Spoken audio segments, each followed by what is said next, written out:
Before we go any further with this conversation, I think it's right to get a perspective from China. Victor Gao is Vice President of the Center for China and Globalization. He's widely described as a spokesperson for the CCP. I wanted to hear his reaction to the allegations being made this afternoon by the government. Thank you very much for having me. If anyone in Britain thinks that the Chinese government or the authorities at large would have any interest in hacking into the British politicians' accounts to gain information, I think that allegation is ludicrous. And if anyone in the Chinese government or authorities want to do that, it's completely out of their mind. Whether there is strong interest in domestic politics in Britain, yes, of course, me included.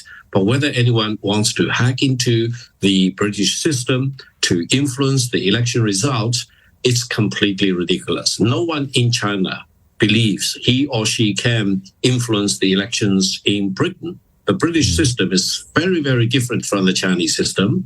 And eventually it will be very transparent and the outcome will be made known immediately after the election. So the best China can do is just to sit tight and watch over the election and observe the results rather than doing anything stupid to interfere in the election process. Nonetheless, the British security services have spent 2 years or more looking at these allegations. Clearly, somebody was hacking into the MPs' accounts and indeed into the Electoral Commission. So if it wasn't China, then who could it have been? I mean, I guess it could have been Russia, or it could have been non-state actors. I do not know. I think your intelligence system should come up with the evidence to convince the whole world who is doing what to what system. I would only say about the Chinese system, I would say China is fully engaged in so many things domestically, as well as in dealing with the headwind in the international arena. And no one has any additional bandwidth to care about the domestic elections in Britain.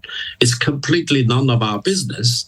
And whoever who wins the election will need to deal with China as it is. So we are very much assured that regardless of the election result in Britain, China and Britain need to size up with each other and deal with each other as equal going forward.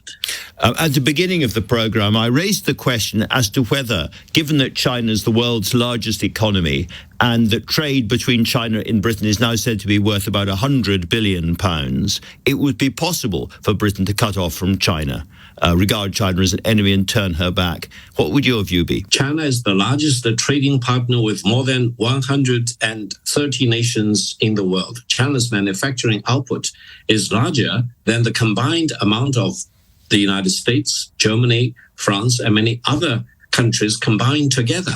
Therefore, for China to deal with Britain as a major trading partner, it's not surprising.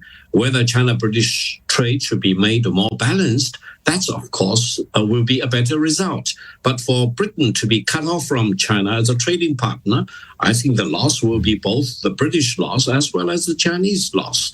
And I would be strongly against anyone attempting to cut off British trade with China because it's suicidal. It's not making any sense. And the British people are well known as very pragmatic people, realistic people. And you want to cut off yourself from the largest market in China in the world? Come on, that's not realistic. And what would be the effect if the British government did, as Mr. Duncan Smith is asking them to do today, and reclassified China as a threat or a systemic challenge to Britain? What effect would that have? First of all, I hope the British government will really sit down and quietly think about what is the threat coming from China? What is the competition between China and Britain? I don't think China competes with Britain on any level of materiality. China is a much larger economy. China is the biggest economy in the world by purchasing power parity. And China ranks number one for so many things of important industrial output. And I think for China and Britain to compete, come on, it doesn't make any sense. But China and Britain should really promote their exchanges with each other and make a mutual benefit for the British people and the Chinese people.